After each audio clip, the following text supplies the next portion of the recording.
विदेश नीति मजबूत कर रहे हैं। तो भाई आप कौन सा विदेश नीति मजबूत कर रहे हैं जब हमारे देश में रह कर हर चीजों का दिक्कत ही आ रहा है।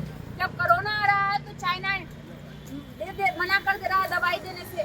आज जब युद्ध चल रहा है तो ईरान मना कर दिया आपको गैस देने से। किसानों का गला घोटने वाला काम किया जा रहा है। ये एग्रीकल्चर जो समझौता हुआ है अमेरिका के साथ, जो टैरिफ 50% से 18% कर दिया गया है, मतलब जो सामान पर हम लोग को कल तक 50 रुपए लाभ मिलता था अमेरिका से, उस सामान पर हमको 18% लाभ मिलेगा। आप समझ रहे हैं कितना बड़ा हत्या किया जा रहा है किसानों का। हमारा देश एक ऐसे निकम्मे व्यक्ति के हाथ में चला गया है, मतलब जिसको कमान संभालने दे दिया गया है, जो इस देश को चलाने के लायक ही नहीं।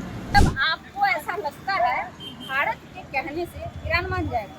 जो ईरान ट्रंप का बात नहीं मान रहा है, जो ट्रंप खुद को दादा ट्रंप कहता है, पूरे विश्व का आका समझता है खुद को, उस अमेरिका को जब ईरान नहीं मान रहा है और जब अमेरिका ने कोशिश की दखलंदाजी करने का, तो कितना तोप मार दिया अमेरिका में, कितना चीज उड़ा दिया, वो बात करेगा भारत? भाई बहादुरी तब होती ना कि जब हमारी इतनी पावर होती कि तुम्हें गैस देना पड़ेगा, तुम्हारी मजबूरी है गैस देना, तुम अगर गैस नहीं दोगे तो बदले में हम तुम्हें ये नहीं देंगे। एक समझौता होता है, तुम हमें ये दो बदले में हम तुम्हें वो देंगे। दो देशों के बीच ऐसे समझौता होता है, संधि होता है। तो भाई भारत अकड़ के बोलता तब नहीं, अकड़ कहाँ है? तो कायरता है। आज के दौर में जिस तरीके से बिहार और पूरे देश में गैस, पेट्रोल, डीजल के लिए हाहाकार मचा हुआ है, इन तमाम मुद्दा पे आज बात करने आए हैं। जो आईपी गुप्ता के जांबाज नेता हैं, जो इंडियन इंक्लूसिव पार्टी के प्रदेश प्रवक्ता हैं खुशबू राय जी, उनके साथ बातचीत करने के लिए आए हैं। खुशबू जी, जिस तरीके से देश में आज गैस को लेके, पेट्रोल डीजल को लेकर जो हाहाकार मची हुई है, उस पर क्या आपकी राय है? देखिए, हमारा देश एक ऐसे निकम्मे व्यक्ति के हाथ में चला गया है, मतलब जिसको कमान संभालने दे दिया गया है, जो इस देश को चलाने के लायक ही नहीं। ये आज पहली बार नहीं हो रहा है जब हमारे देश की जनता त्राहिमाम मचा रही है, हाहाकार कर रही है या लाइन में लग रही है। आपको याद होगा कोरोना के समय में सिलेंडर के लिए, ये ऑक्सीजन सिलेंडर के लिए इन्होंने लोगों को उससे और पीछे चले जाइए, नोटबंदी के समय में इन्होंने से लेके महिला से लेके जेंट्स से लेके सभी को, स्टूडेंट तक को बैंक के एटीएम के लाइन में लगवा दिया था। और ये फिर तीसरी बार गैस सिलेंडर के लिए इन्होंने भारत की जनता को लाइन में लगा दिया।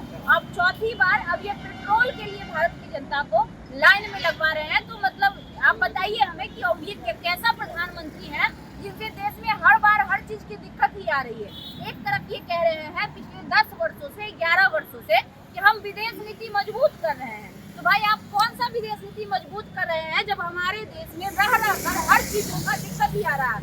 जब कोरोना आ रहा है तो चाइना मना कर दे रहा है दवाई देने से। आज जब युद्ध चल रहा है तो ईरान मना कर दिया आपको गैस देने से। कोई और सऊदी आपको मना कर रहा है पेट्रोल देने से। तो आखिर कौन सा विदेश नीति आप इतने दिनों से मजबूत कर रहे थे? और मजबूत कर ही रहे थे तो फिर जनता को उसका भुगताना क्यों भुगतना पड़ रहा है? आप कह रहे हैं कि जनता की बात आप समझिएगा। एक जनता जब वो रोड पर चलती है तो उसके लिए 3 प्रकार का टैक्स देती है। अगर वो किसी वाहन से चलती है तो उस वाहन को जब खरीदने जाती है तब टैक्स देती है। जब उस वाहन को चलाने के लिए ईंधन यानी कि पेट्रोल डीजल खरीदती है उस पर टैक्स देती है। और जब उस वाहन को लेकर रोड पर निकलती है तो वो रोड टैक्स देती है, जिसका टोल टैक्स करता है। मतलब एक ही चीज के लिए एक ही व्यक्ति से 3 तरह की वसूली की जाती है। लेकिन जब बात आएगी नेताओं की, जब बात आएगी इन लोगों की, जिनके पास बात रहता है, नहीं ये रोड का टैक्स देते हैं, पेट्रोल डीजल तो खुद सरकार के ही पैसे से ये भराते हैं। आप किसी भी प्रतिनिधि का देख लीजिए जाके, उसको ईंधन का खर्च सरकार देती है और वो सरकार के पैसे से लेता है। ना इनको ईंधन का खर्च देना पड़ता है। और यहाँ तक कि जब ये खरीदने जाते हैं एजेंसी से सामान, वहाँ भी इनको विशेष छूट दिया जाता है। मतलब जनता के पैसे को चूस कर और लूट कर ये लोग ऐश करते हैं। और जब दिक्कत की बात आती है तो दिक्कत ये लोग क्यों नहीं उठाए? ये लोग अपने घरों से क्यों नहीं उठाए? ये जनता दिक्कत क्यों उठाएगी? मैं ये सवाल पूछना चाहती हूँ। हर चीज में जब जनता आपको टैक्स प्रॉपर दे रही है तो जब दिक्कत आती है तो जनता आपको क्यों कॉपरेट करेगी? जनता ने आपको टैक्स क्यों दिया था? इसी दिन दिखाने के लिए। गृह मंत्री शिवराज सिंह चौहान कहते हैं कि किसान की जो आय है, किसान की आय 2 गुनी नहीं 3 गुनी, 5 गुनी और 8 गुनी हो गई है। अच्छा, सीरियसली? मतलब किसानों की आय 4 गुनी नहीं 8 गुनी हो गई है। शिवराज चौहान जी से हम पूछना चाहेंगे कि मतलब किस जमाने में आप जी रहे हैं? वाकई आप इस देश में है भी कि नहीं है? किसानों की आय किस प्रकार से किसानों की आय आप देख रहे हैं? किसानों की आय जब पिछली बार किसान आंदोलन जो हुआ था, क्यों हुआ था? किसान पर जो बिल लाए गए थे, किसान की खरीदारी पर जो बिल लाए गए थे, किसान के अपने स्वामित्व वाली भूमि पर जो बिल लाए गए थे, उसका विरोध किया था ना उन्होंने। और कौन सी दुगनी आय की बात कर रहे हैं? खाद पोटास का रेट पता है आपको? पता है ना? खाद पोटास का रेट देखिएगा ना तो आसमान छू रहा है। 2000, 1500, 1700 का बोरा पोटास का आता है। पोटास हो गया, यूरिया हो गया, चाहे जिस प्रकार का भी खाद हो।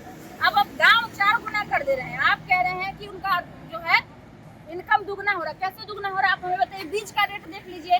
बीज का रेट जो पहले 20 रुपए मिलता था, अभी 200 रुपए बीज का रेट मिल रहा है।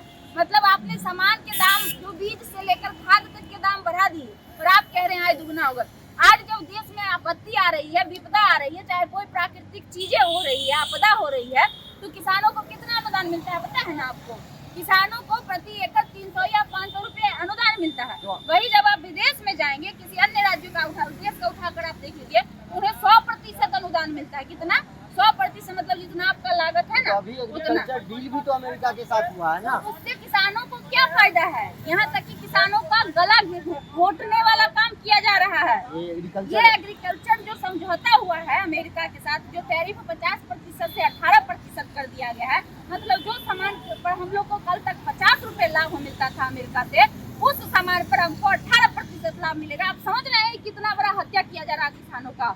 ये तो आम जनता बिहार और भारत के उतने शिक्षित नहीं है जो इस चीज को नहीं समझ पा रहे हैं। फिर भी सरकार तो कह रही है कि किसानों को फायदा होगा। कैसे फायदा होगा? 50% जो टैरिफ था वो 18% पे आ गया। इससे हमें नहीं फायदा होगा, इससे अमेरिका को जरूर फायदा होगा। वो सस्ते दरों पर हमसे चीजें खरीदेगा और अपने देश में आराम से अपनी जनता को लाभ पहुंचाएगा उसमें। लेकिन हमको क्या फायदा हो रहा है ये मोदी जी बताए ना कि हमको क्या फायदा हो रहा है। असल हकीकत ये है कि मोदी जी ने अपने एक्सटीन फाइल वाले काले चिट्ठे और काले चरित्र को दबाने के लिए अमेरिका से समझौता किया है, जिसमें किसानों को उन्होंने बलि दिया है। कहावत होता है ना कि दूसरे का बलि दे दो। दूसरे का बाल बच्चा को बलि देने में आप लोगों को आह नहीं आता, लेकिन अपना तो इनको देना नहीं है, खुद का देना नहीं है, व्यवसायियों का देना नहीं। किसका देना है? सबसे सस्ता भारत में क्या है? किसान है। सबसे गरीब कौन है? किसान है। सबसे मजबूर कौन है? किसान है। सबसे आसान किसका गला घोटना है? किसान का। जाके बलि चढ़ा के आ गए अपने फायदे के लिए। और क्या किया मोदी जी ने? और तो कुछ किया नहीं। एक सवाल जो आज के दौर में काफी हर एक तमाम मीडिया चैनल उठा रही है आज के समय में, वो सवाल है ईरान, अमेरिका और इजराइल के ये जो युद्ध हो रहा है, जिस युद्ध के वजह से आज पूरा विश्व चिंतित है। तो मोदी जी का बयान आया है कि प्रधानमंत्री के साथ वार्तालाप से पूरा हो सकता है और देश के उनका जो समर्थक भाजपा का समर्थक है, उसका कहना हो रहा है कि जो ईरान का समर्थन करते हैं वो ईरान चले जाए। जब आपको ऐसा लगता है भारत के कहने से ईरान मान जाएगा।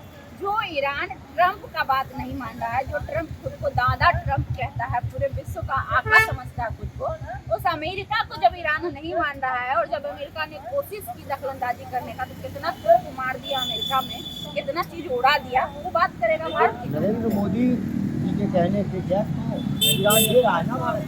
तो भाई आप नतमस्तक होइएगा तो कोई भी दे देगा।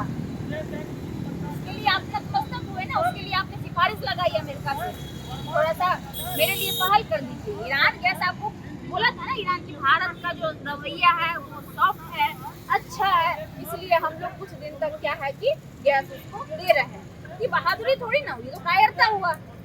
भाई बहादुरी तब होती ना कि जब हमारी इतनी पावर होती कि तुम्हें गैस देना पड़ेगा, तुम्हारी मजबूरी है गैस देना, तुम अगर गैस नहीं दोगे तो बदले में हम तुम्हें ये नहीं देंगे। एक समझौता होता है, तुम हमें ये दो, बदले में हम तुम्हें वो देंगे। दो देशों के बीच ऐसे समझौता होता है, संधि होता है। तो भाई भारत अकड़ के बोलता तब नहीं, अकड़ कहाँ है? तो कायरता है, तो डर है। आप किसी के आगे भिखारी भीख मांगने आता है, हाथ फैलाता है, मजबूरन आदमी उसको 2 रुपया दे ना देता है। जी नरेंद्र मोदी देश के प्रधानमंत्री हैं, वो भीख थोड़ी मांगने गए। वही भीख ही मांगना हुआ ना ये और क्या हुआ? आप हमें बताइए, ये और क्या हुआ? आप ट्रंप के सामने नतमस्तक हो रहे हैं, आप ट्रंप के इशारों पर नाच रहे हैं। छोटा सा पहलगाम में अटैक हुआ था, जब पाकिस्तान से युद्ध चल रहा था, ऑपरेशन सिंदूर चल रहा था, अमेरिका से ऑर्डर आता है युद्ध को बंद करिए, मोदी जी खत्म कर देते हैं वो ऑपरेशन सिंदूर। आपको पता है ना, जब एक छोटा सा, जब हमारे देश के 14 लोगों को सरेआम हत्या कर दिया गया था, कैमरे पे दिखा के हत्या किया गया था, याद है ना? वो दिन तो होगा? नहीं होगा बिहार। हमारे देश के लोगों के मारने के बावजूद भी पाकिस्तान को छोड़ दिया मोदी जी ने, सिर्फ ट्रंप के कहने पर। क्या ये कायरता ही नहीं, बहादुरी तो नहीं हो सकता है? आपको यार बहादुरी की अगर बात करनी है तो बहादुर थी इंदिरा गांधी जी। तो उस समय में जब बांग्लादेश आपस में लड़ रहा था तो बांग्लादेश को दो भाग में बांट के एगो पाकिस्तान और एगो बांग्लादेश बना दी थी। तो इधर से ट्रंप उधर से अमेरिका फोन करते रह गया कि आप ऐसा नहीं करिएगा, हमारे इजाजत का इंतजार करिए। जब तक उसका लेटर आया बिना जवाब दिए उधर तूफान में कर दिया अपना सेना, 4 लाख सेना भेज दिया। इसके वजह से बांग्लादेश का 4000 सैनिक नतमस्तक हुआ था इंदिरा गांधी के आगे। आज भी वो तस्वीरें पड़ी हुई है, जाकर देखिए पुराने किताबों में, पुराने फाइलों में। उसको कहते हैं ना, अभी जो मूवी आई है धुरंधर 2 जो मूवी आई है, उसमें तो नोटबंदी का भी फायदा दिखाया गया है। उसमें तो मोदी सरकार की काबिलियत दिखाई गई है। एक कहावत है ना कि सफाई देने की आवश्यकता चोर को पड़ती है। जो सही होता है उसको सफाई देने की आवश्यकता नहीं पड़ती है, क्योंकि वो साबित हो जाता है, खुद ब खुद लोग समझ जाते हैं कि ये सही है। तो भाई चोर है वो सफाई दे रहे हैं, कभी बनाकर आया था मोदी जी वाला। ऐसे कई फिल्म आए हैं जिसमें मोदी जी ने ये बताने का कोशिश किया कि मैं अच्छा हूँ, और अच्छे लोगों को ये बताने की आवश्यकता नहीं पड़ती है कि मैं अच्छा हूँ। चोर को जरूरत पड़ती है सफाई देने की। तो आप समझ लीजिए कि चोर है वो सफाई दे रहा है, चाहे वो धुरंधर मूवी बना के दे, चाहे इससे पहले मोदी जी का एक मोदी जी के जीवनी पर जो मूवी आया था वो बना कर देते। तो यही काम ही रह गया। ये एक नंबर के एक्टर हैं, ढोंगी है। जब भी जरूरत पड़ता है आते हैं, आंसू बहा देते हैं। जनता को बेवकूफ़ बनाना है, जनता को एक्टिंग करके उल्लू बनाना है, फिर उसका इस्तेमाल करना। यही तो कर रहे हैं पिछले 11 वर्ष से मोदी जी। और क्या कर रहे हैं? एक्टिंग परफेक्ट बहुत अच्छा करते हैं, नो डाउट। एक्टिंग भी अच्छा करते हैं और अपने भी एक्टिंग लोगों से अच्छा करवाते हैं। तब ना अक्षय कुमार को इंटरव्यू दे रहे। आप सोचिए ना, इंटरव्यू देना चाहिए आप जैसे पत्रकारों को। किसको इंटरव्यू दे रहे थे? किसको दे रहे थे? अब अक्षय कुमार रिपोर्ट करते हैं नहीं, कोई पत्रकार चैनल का बड़ा जर्नलिस्ट तो है नहीं, वो तो जर्नलिस्ट को नहीं इंटरव्यू दिया जाता, किसको दे रहे थे? सिंपल सी बात है, जिससे बनती है, जो नाटक करता है, नाटक मंडली में जो रहता है उनको नाटक करने वाले को पसंद आता है। अब अक्षय कुमार ठहरा एक एक्टर और ये भी एक्टिंग करते हैं, झूठ बोलने का एक्टिंग बहुत अच्छा करते हैं, तो उनका अच्छी बनती है। वैसे लोगों को इंटरव्यू देते हैं जो कुछ आप आम काट कर खाते हैं, छिल कर खाते हैं। यही रह गया देखना।